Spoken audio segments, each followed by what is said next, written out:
Romans 12:2 isn't just a Bible verse, it's a blueprint for how your brain changes. Most people read Romans 12:2 like a motivational quote. Do not be conformed to this world, but be transformed by the renewing of your mind. It sounds inspiring, but vague. What Paul is actually describing is not inspiration, it's a process. In fact, buried inside this single verse is the exact mechanism neuroscientists would not officially discover until the 20th century. The process is called neuroplasticity, the brain's ability to physically rewire itself based on repeated input. Scientists won Nobel Prizes for proving this. Paul described it 2,000 years earlier, not poetically, precisely. And when you understand the original Greek words he used, you realize Romans 12:2 isn't spiritual language, it's biological. Do not be conformed to this world. The word conformed in Greek is syschematizo. It literally means to be pressed into a mold. Your brain is being molded right now by what you repeatedly see, what you repeatedly hear, what you repeatedly think. Social media, news cycles, criticism, fear-based thoughts. Your mind adapts to whatever environment it lives in most often. That's not a spiritual idea, that's neuroscience. Before the 1960s, scientists believed the adult brain was fixed, hardwired, unchangeable. Then, brain imaging technology proved something shocking. Your brain is constantly changing. Every thought you think creates a neural pathway. Repeat that thought and the pathway strengthens. Keep repeating it and it becomes automatic. That's why anxiety feels permanent. Your brain didn't choose anxiety, it learned it through repetition. But here's the key. Learned pathways can be unlearned. New pathways can replace old ones. That's why Paul doesn't say try harder, he says be transformed. The word transformed is metamorpho, the same word used for a caterpillar becoming a butterfly. This is not self-improvement, this is structural change. A caterpillar doesn't become a butterfly by effort, it undergoes cellular-level restructuring. That's what Paul says happens in your mind, by the renewing of your mind. The Greek word for renewing is anakainosis. Ana means again. Kainos means new in quality, not refurbished, not polished, rebuilt.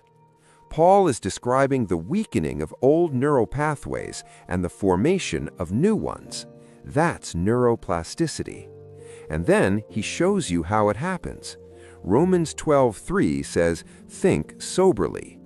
The word soberly is sophroneo, to think in alignment with reality and truth. Then Paul immediately lists repeated behaviors: teaching, serving, giving, exhorting. These aren't random virtues, they're repetitive actions. Repeated thought, repeated behavior, repeated truth.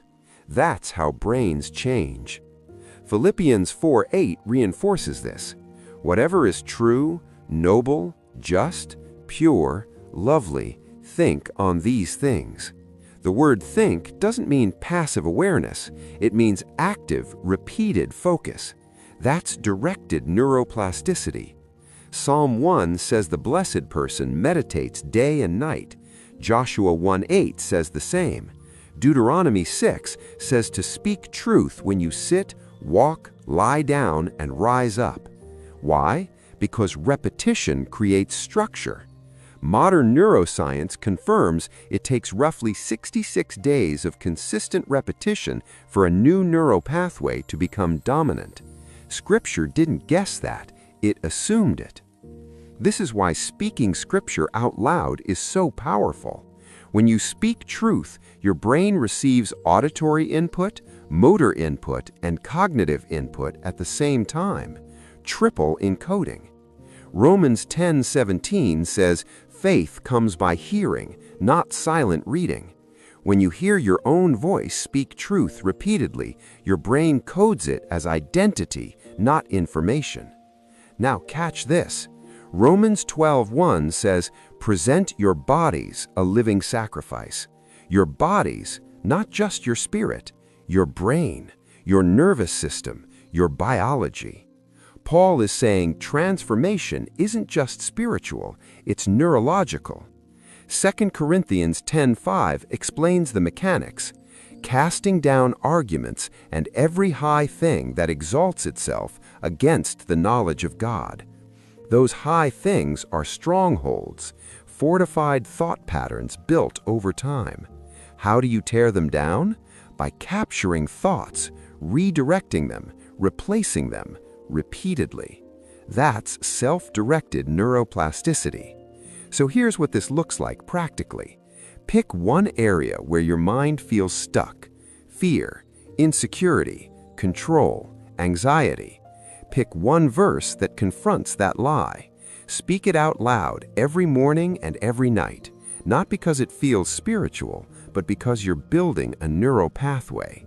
Day 1 feels awkward. Day 10 feels familiar. Day 30, your brain starts reaching for it automatically. Day 66, it becomes default.